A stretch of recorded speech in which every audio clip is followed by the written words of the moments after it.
Other than SpongeBob, and I guess maybe The Loud House, that's pretty debatable, I will fight you in a cage match, the most recognizable series to ever come out of Nickelodeon has to be The Fairly OddParents. Nowadays, people, including myself, are more likely to talk about the series' creator for various reasons unrelated to the show, but for a long time, which included the earliest portions of my childhood, it was a staple of the network and still holds a lot of relevance amongst nostalgic Zoomers, which is a much larger market than you'd assume. Notable for being created as a concept in 15 minutes, this kid, Timmy Turner, is just like any other 10-year-old that no one understands. He gets bad grades in school, his parents aren't around often, and most of the time he's left to deal with an evil babysitter named Vicky. What makes him special is that he's not alone to deal with all this, having his two fairy godparents, Cosmo and Wanda, to grant any wish he desires, with a few caveats of course. From release it was a massive hit, and for a time in 2003 it actually dethroned SpongeBob as a #1 show on Nick, something I don't think happened again until The Loud House in 2016. And though it stayed strong for several years, eventually ratings declined, and the crew did what every other dying show does when it wants a ratings boost: add a new character. First, in season 6 we got Poof, the baby of Cosmo and Wanda, who was used to reinvigorate the show after being cancelled for a short period. Then there was Sparky in season 9, the radical fairy dog who quickly stopped being used after his introduction, and finally after him was Chloe in season 10, the kid Timmy would have to share his fairies with, and I don't think I need to tell you that in the end none of these were able to stop the show from fading into irrelevance. Poof did give a temporary spike, but by the final season almost all of the most memorable aspects of FOP had pretty much vanished. Then halfway through the series transitioned to Flash, and once your series has gone from traditional animation to done in Flash, you know it's on the chopping block. As a final death nail, the series got moved to Nicktoons Network, the sister channel to Nick that most people don't have, so it's an unspoken rule of sorts that any show moved there is just meant to run out the clock before they cancel it, and FOP was no different. You'd think maybe the series would go out with a bang after being on the air for 16 years, at one point rivaling SpongeBob in popularity, but no, there was no such fanfare. FOP slowly burned out on Nicktoons Network, where it was barely advertised and got about a sixth of the viewer base, the last episode to air being a random one-off with a regular 11-minute time span. The crew probably didn't even know it was going to be the last episode.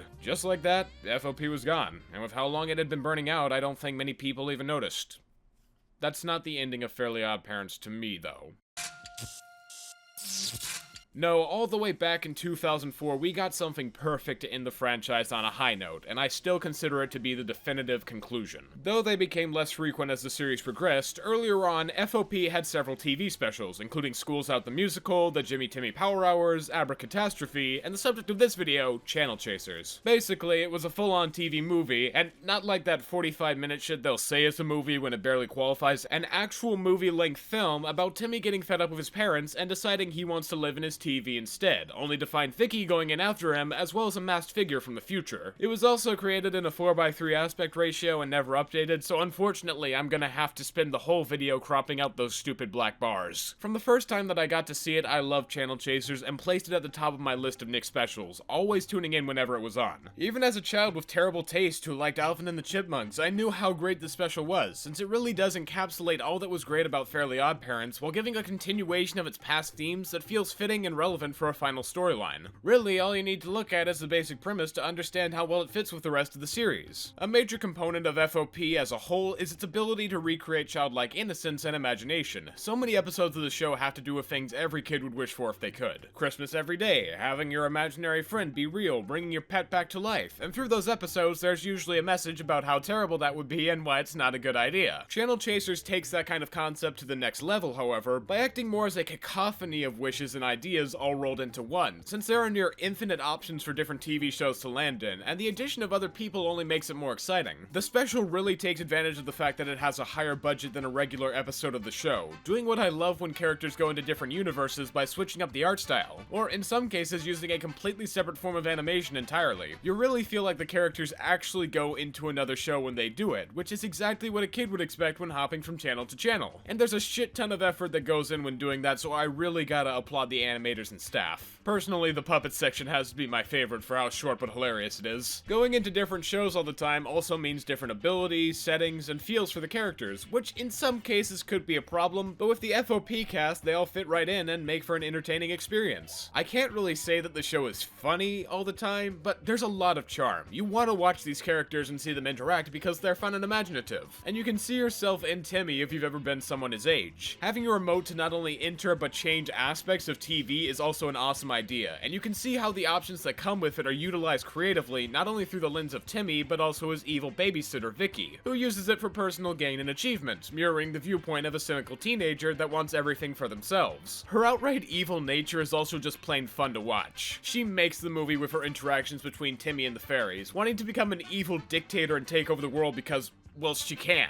And it pretty much goes without saying, but bringing time travel in to get Timmy's future self involved only adds to that entertainment, as well as contributing a lot to the overarching themes. FOP has always very much been a series about creativity and childlike wonder, but there's also a sad truth involved when it comes to the eventual departure of fairies. The showrunners make it blatantly apparent in the show that fairies represent imagination and innocence, being there for kids with shitty lives to cheer them up and make the most of their situations before going into adulthood. There's a sort of escapist quality involved, and a kid losing their fairies after getting older is meant to show that kid going into the real world and forgetting their innocence over time, representing growing up to stop caring about that kind of thing and losing the perspective of a kid. It isn't bad that people have to grow up, everyone does, but characters like Mr. Crocker, Timmy's teacher, show what can happen when you chase your childhood endlessly to the point of it becoming an obsession, his constant search for fairies being a sort of representation for his never-ending quest to look for an innocence he can't get back. Growing up is an integral theme to Fairly OddParents, and something that was heavily forgotten in latter seasons, including a special about Timmy becoming a child predator, becoming an adult and hanging on to his fairies, a special about Timmy hanging on to Cosmo and Wanda for 50 years, etc. What I'm saying is that later down the line, FOP lost one of its core ideas, that being that growing up can't be stopped, and you should embrace it while still enjoying the time you have left as a kid, since it won't go on forever. They also forgot about continuity with the rules, parents not being allowed to see fairies, most of the supporting cast.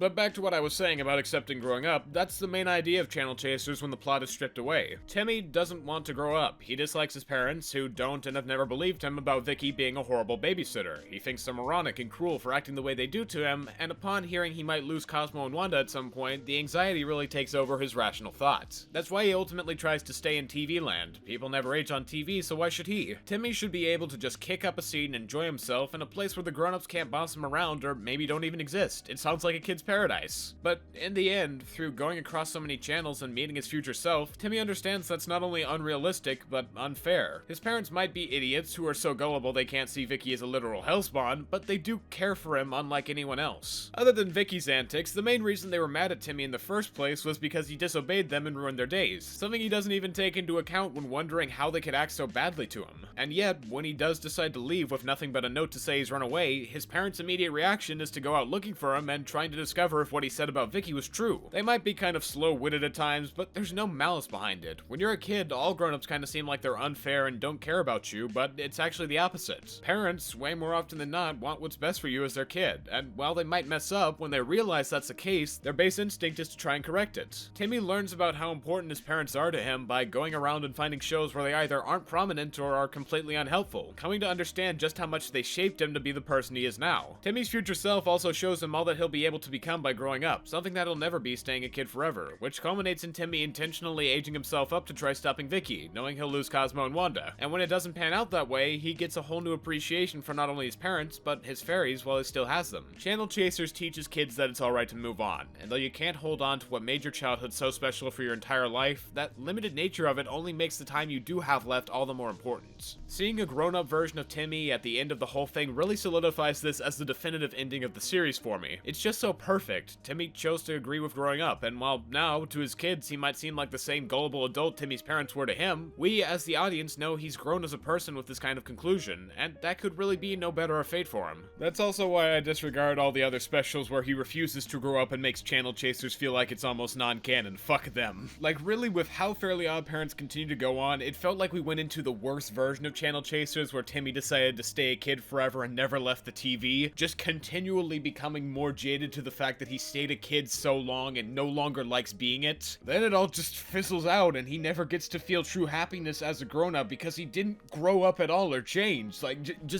I'm serious. Fuck the other seasons. I don't care about them and I don't consider them canon.